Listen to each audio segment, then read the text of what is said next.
everyone, thank you for joining me. My name is Kassandra and I'm going to take you through this deep stretch, full body flexibility, slow flow practice. I'd say this is best suited for intermediate students and I am going to be using 2 blocks, so just have them nearby. We're going to use them right away in our first pose, starting in supported fish. I like to have these blocks on their middle height, and depending on the length of your torso, you might be more comfortable having it this way. I'm taller, so I like to have more of the block supporting the upper back. So this first block goes in between the shoulder blades, and then I'm using the second block to support the back of my head. And you can either have your legs straight out in front of you, or you can do a reclined butterfly variation by bringing the soles of your feet together to touch, knees falling apart, and just letting the shoulders and the chest open as you relax your arms.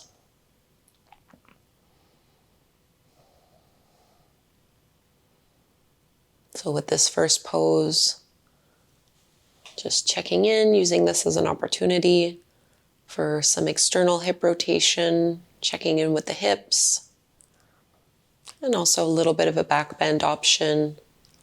You can always put their block on a lower level if this is a little bit too deep. We're really just looking for a gentle expansion.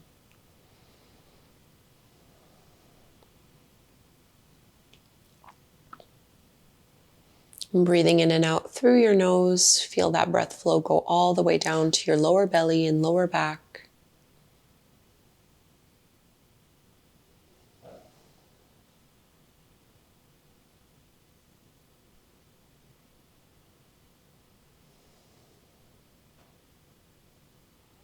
We'll be doing a lot of poses that encourage external hip rotation, so deep hip flexibility, also getting into our hamstrings, as well as into our shoulders a little bit, with a few back bends. So really a full body flexibility class. So just take about 3 more deep belly breaths here.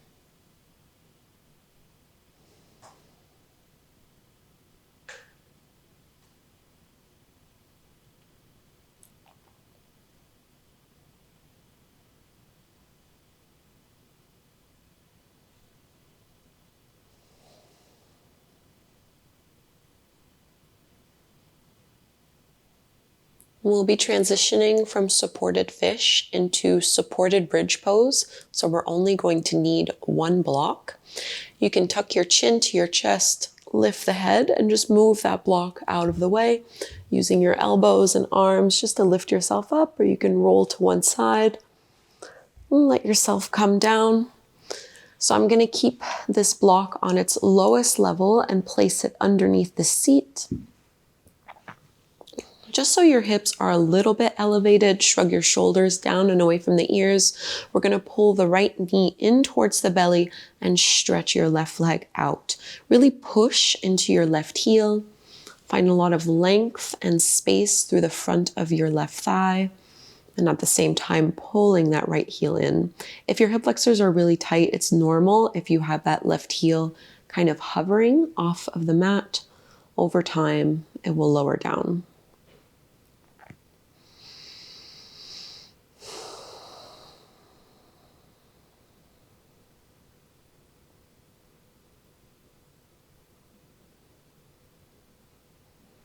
Give that leg one last squeeze.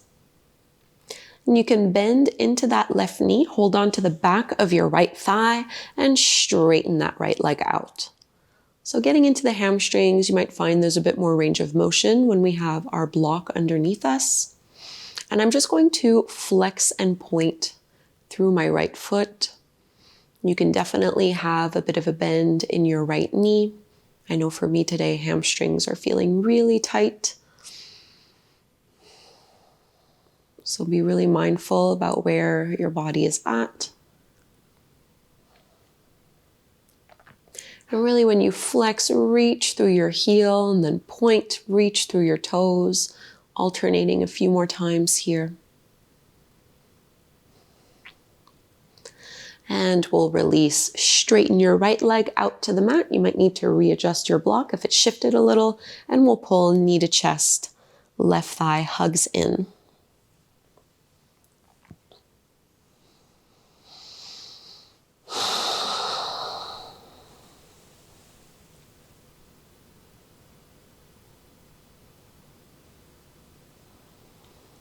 Let go of any tension in your neck and shoulders, only using a little bit of arm strength to maintain that left leg in place.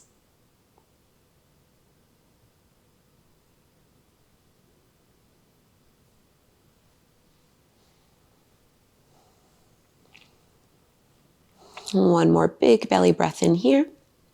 And then you can slide your right foot back in so the knee is bent. Hold on to the back of your left leg and left thigh. And gently straighten that leg up, finding your hamstring stretch on the second side.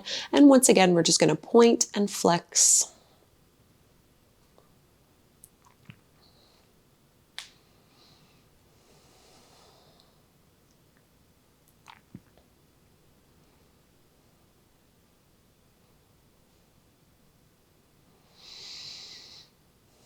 See if you can really stretch through the calf, at the back of the ankle, the top of the foot. And let's release, bending into the knees. You can move the block out of the way. We won't be using it. And just draw both knees in towards your belly, maybe coming into happy baby pose. So winding the knees, grabbing a hold of the big toes with the two-piece fingers. I'm using my elbows to press my knees open away from one another. And you can just rock a little bit side to side, massaging your lower back. Pushing down through your tailbone so you're not curling and lifting your seat off of the floor. Same thing with head and shoulders. Try to keep the entire length of your spine grounded. And we'll release. We're coming onto hands and knees, so you can either roll to the side or rock up and down. Tabletop, we'll have hands underneath our shoulders, knees underneath the hips. Spread your fingertips wide so you can push into the fingertips and knuckles, and just cat and cow from here. So inhale, drop your belly, lift the gaze, tailbone up. Exhale, round and reverse this motion. And just keep going here.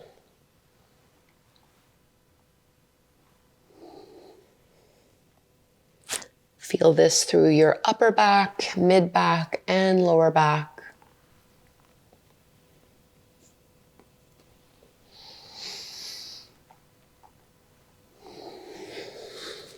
One more.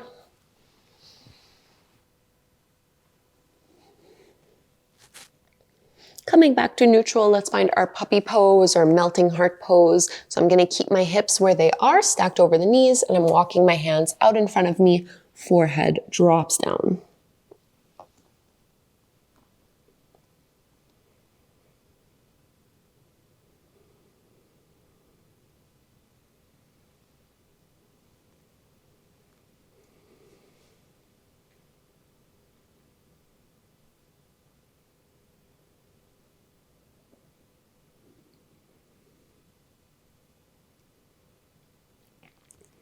One more breath. And sliding forward onto your belly. You can move your hands off of the mat, so going a little bit wider and more towards the top corners of the mat, coming up onto your fingertips. Push into the tops of the feet, push into the fingertips, and find this variation of cobra with the arms a little bit wider. We're going to inhale to lift up into the back bend. Exhale, melt the heart forward all the way down. 3 more like this. Inhale. And exhale. Twice more.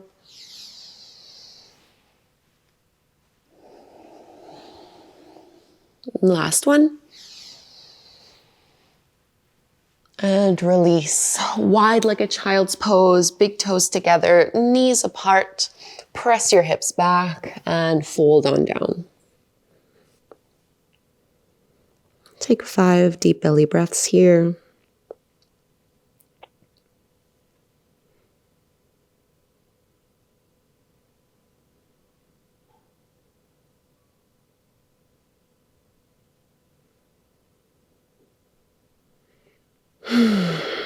And before we go into downward dog, I'm going to place my blocks to the sides of the top of my mat. And I'm going to keep them on their highest level just so they're there when I need them. And then downward facing dog, Adho Mukha Svanasana, spread the fingertips wide, tuck the toes under, and go ahead and lift on up. And you can paddle out with the feet here a little bit, create some space through the back of your legs, draw your lower belly in.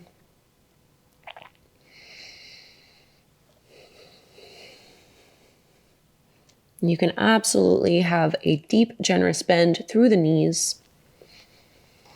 Let's find three-legged dog. Right leg stretches up, bend your right knee, open up your hip, push down a little bit more into that left heel. Coming into our low lunge, so right foot steps forward to the top of the mat. Back knee comes down, and I'm going to use my blocks here just underneath the palms so that I'm lifted up a little bit taller. My right knee is stacked over the top of the heel, and I'm melting the hips down, and I'm almost pushing into my blocks to add a little bit of a back bend. Not going too deep or too far into this one. Just finding that extra little bit of space. Push into your right heel in order to straighten that right leg, finding half splits, and you're welcome to hold here, or you can add a twist. I'm going to keep my left hand on the block, right arm up.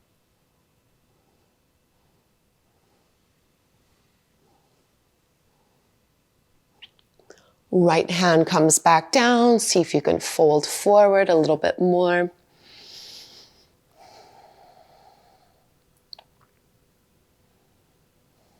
And now bending into that front knee, we're going to tuck the back toes under. Keep your hands on the blocks. So into this runner's lunge, you can shift a little bit back and forth. Maybe bouncing a little bit through the hips.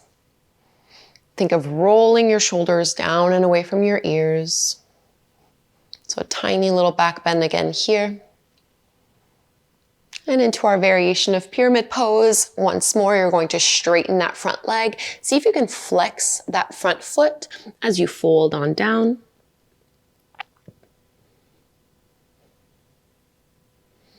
And flatten your front foot down to the mat so you're nice and grounded. And maybe we'll add a twist again here. So staying on that left hand and left block, right arm stretches up to the sky.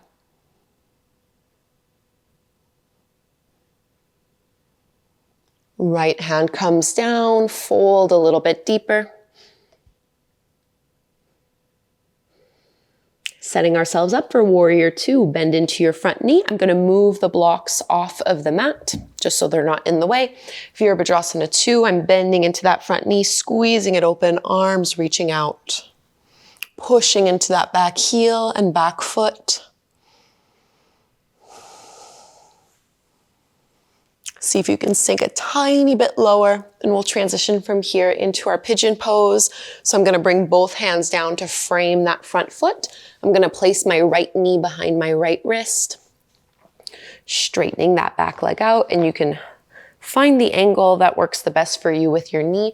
If your hip is lifted off the mat, you can always put a block underneath you, and maybe find a little back bend first. Think of pushing down, lifting up, and maintain the space that you've created even as we fold all the way down towards the mat.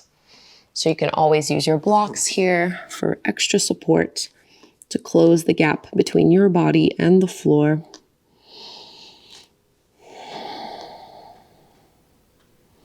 We're staying here for about 10 breaths or so.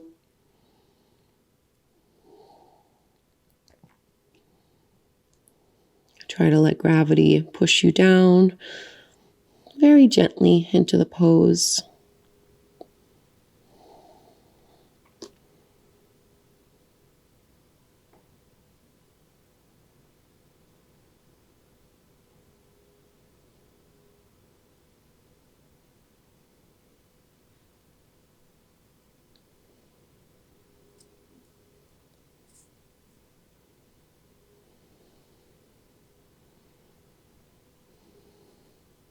Soften your arms.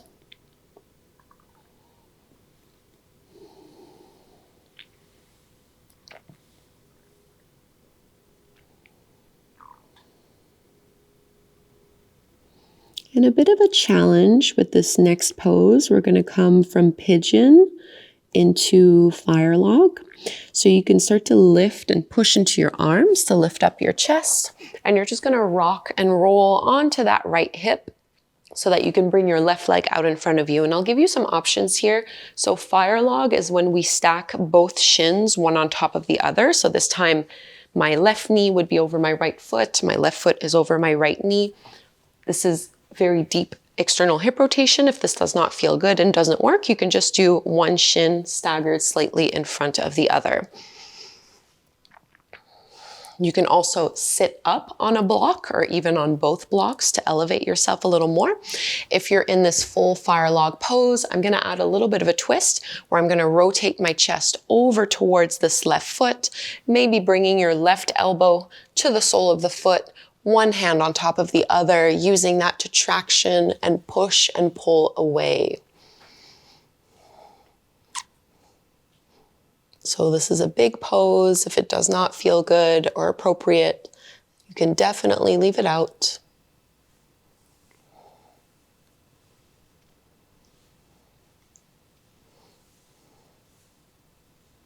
One more full deep breath in here. And very slowly start to lift yourself up. And we're going to cross at the ankles, finding our flow to the second side. So plant the palms. We'll find plank pose. Exhale to lower all the way down. Big back bend here, cobra. And downward facing dog. Create some space in this down dog. Press into the heels. Lift up through your seat. And second side, left leg rises. Bend your left knee, open up your hip. Really get that knee up as high as it can go before transitioning to your low lunge. Left foot forward to the top of the mat. I'm going to grab my blocks and keep them underneath my palms. Back knee comes down to the floor, and using the blocks almost as a little bit of a lift so that I'm pushing against it.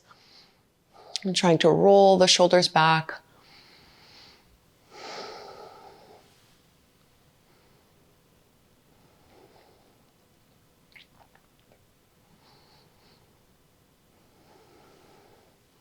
If you find it difficult to maintain a deep breath, that's usually a good indication that you've gone too far into a pose and need to back off a little. And we'll push into our left heel, straightening that left leg, finding our half splits. And maybe adding a twist to this one, so right hand stays on the block, left arm stretches up.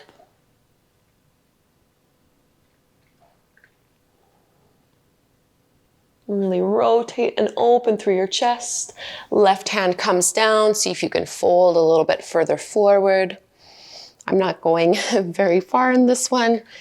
Hamstrings are hard for me to open up, but I'm also trying to maintain somewhat of a flat back. Think of rolling those shoulders back, pressing them away from the ears. And we'll bend into that front knee again, tuck the back toes under, lift the back knee off the mat into this runner's lunge. You might need to readjust where your blocks are a little.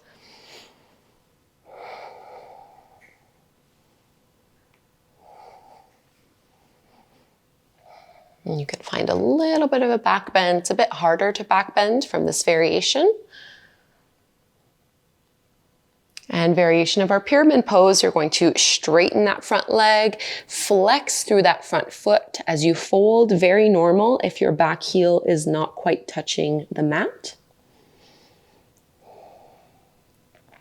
And then flatten that front foot so you're grounded. Keep your weight on that right hand and right block. Open into your twist, variation of our revolve triangle.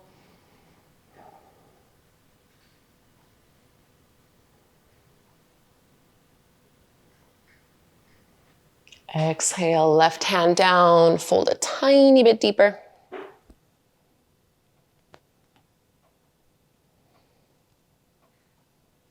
And we'll bend into that front knee. We're coming to our warrior two, so you can move your blocks out of the way. Spin the back heel parallel to the shorter edge of your mat as you lift on up, squeezing that left knee open so that as your left knee bends, it's tracking over that second and third toe. Make sure that right shoulder isn't rotating forward pull it back, a gentle squeeze through your shoulder blades as you sink down further into the hips. Still pushing into that back foot. Into pigeon pose. Let's bring both hands down to the mat, framing that front foot. You're gonna bring your left knee behind your left wrist. And then even out the body weight so you're not leaning on one side more than the other, maybe with the use of your blocks. I'm gonna do just a little back bend first, using my hands to push into the mat, to lift up. And then folding on down. We're here for about 10 or so breaths. So take the time to get yourself comfortable and settled here.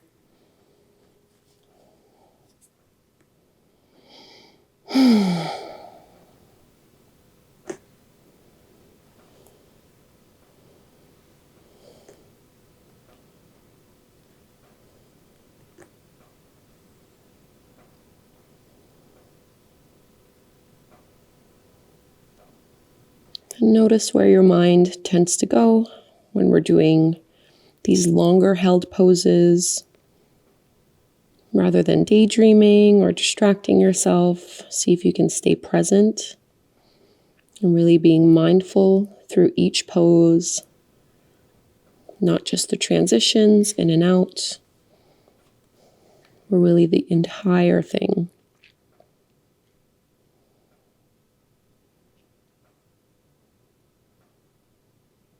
This is how our yoga practice can turn into more of a moving meditation.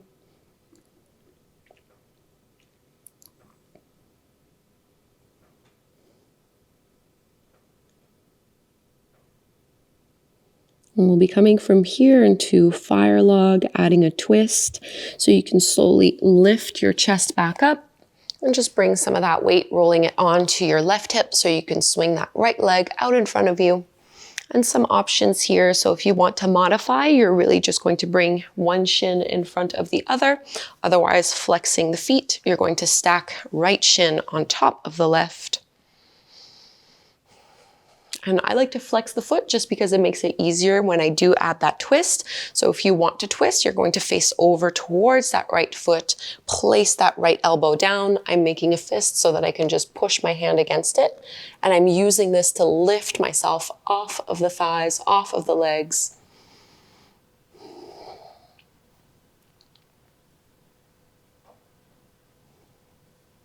So deep spinal rotation. Deep hip opener.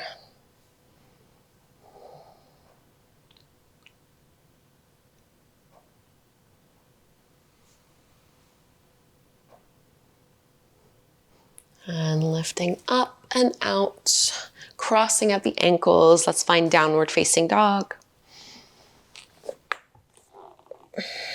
Or sorry, into plank pose. We'll take a little flow before we settle to down dog. Exhale to lower. Inhale, cobra. And now downward facing dog. Really stretch it out. This will be our last time in downward dog. We'll walk our feet to the top of the mat for a ragdoll fold. You can widen your feet more so towards the edges of the mat. Give yourself a little bit of space as you dangle. You can hold on to the elbows, just side to side, moving the head. And I'm keeping a bit of a bend in my knees.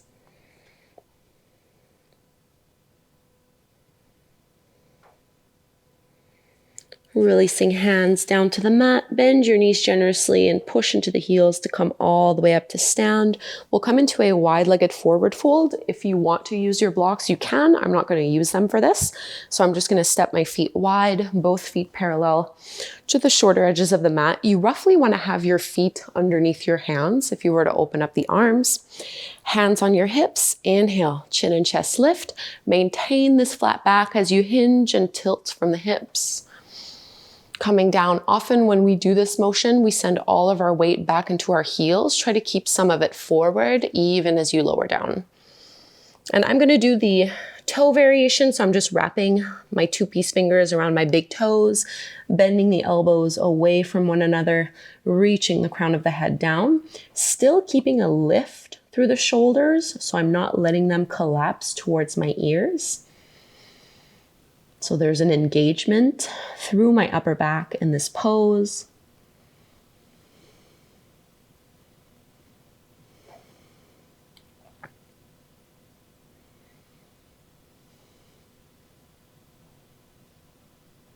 One more deep belly breath here.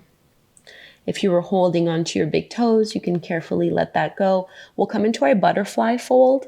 So you can just toe heel the feet together, bend your knees, come to take a seat.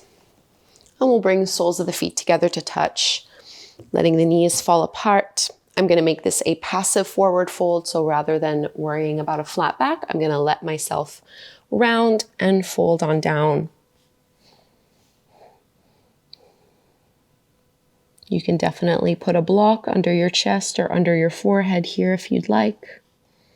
You can also sit up on a block if these forward folds feel a little challenging.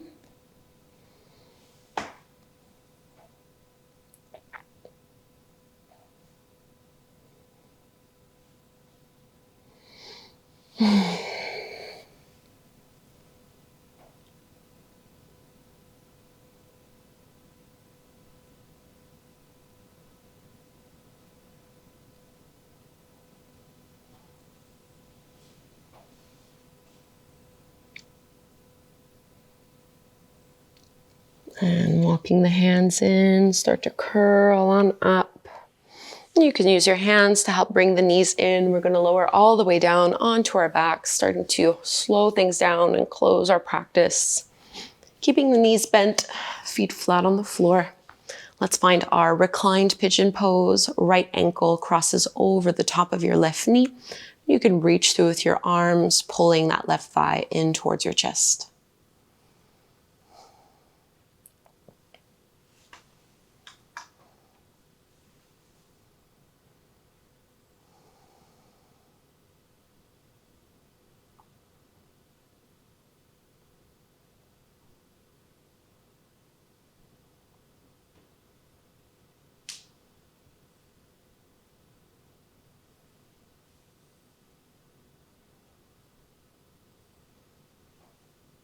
Squeeze that thigh in a little more.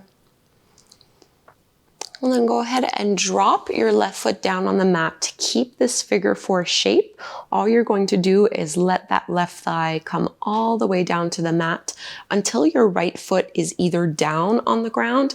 If it's not quite there, you can close that gap and place your foot and thigh over on a block.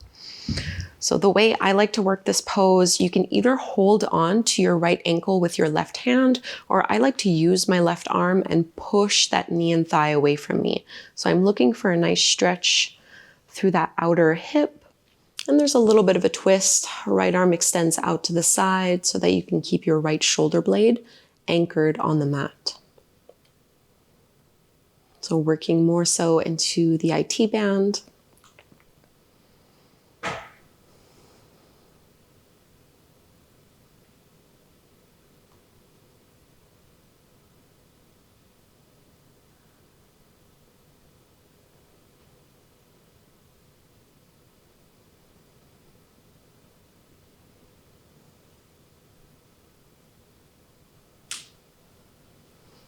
And release, let's uncross, float back up through to center. We'll do those same 2 poses to the second side. Cross the left ankle over the top of your right knee and reach through with your arms to draw your thigh in towards your chest.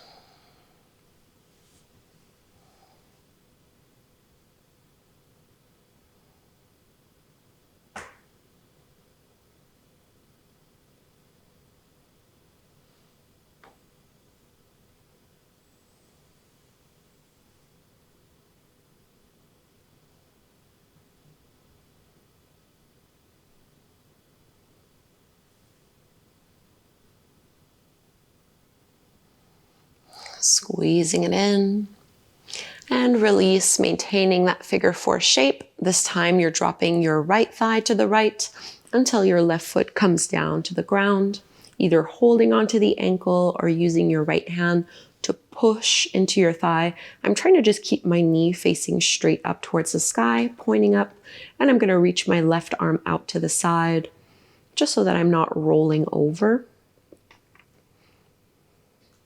We're trying to keep our collarbones facing up, only a little bit of a twist.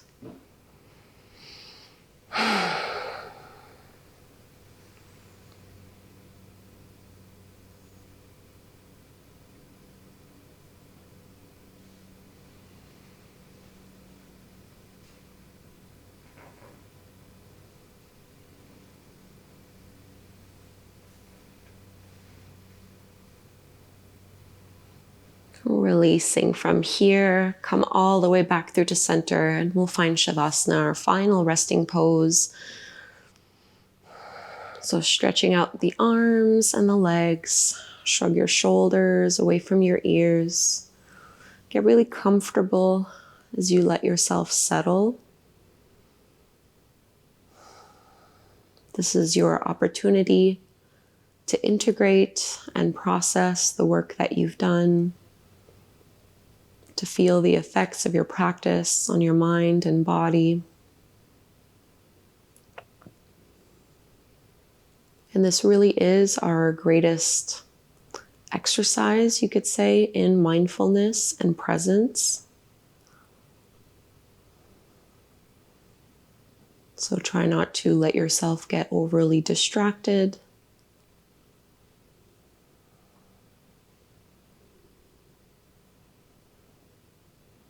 We'll be here for a few minutes, and I'll let you know when it's time to come out.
We'll begin waking ourselves back up by first taking some deeper belly breaths. And those deep breaths can energize and bring some movements back into the body. Maybe stretch your arms up overhead as if you were just waking up in the morning, if that feels good.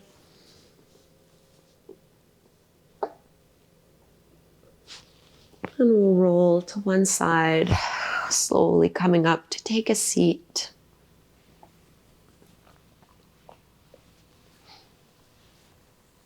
Just sitting however is comfortable. Joining hands together at the front of the heart, closing your eyes.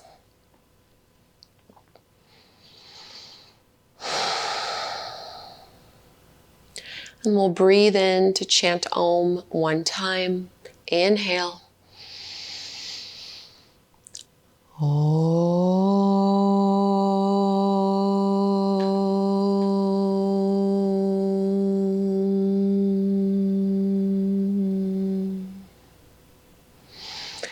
Thank you so much for doing this deep stretch, flexibility, slow flow practice with me. I hope you feel really good in your body and that you enjoyed this practice. Please do subscribe, leave me a comment, and hopefully we will meet on the mat again very soon.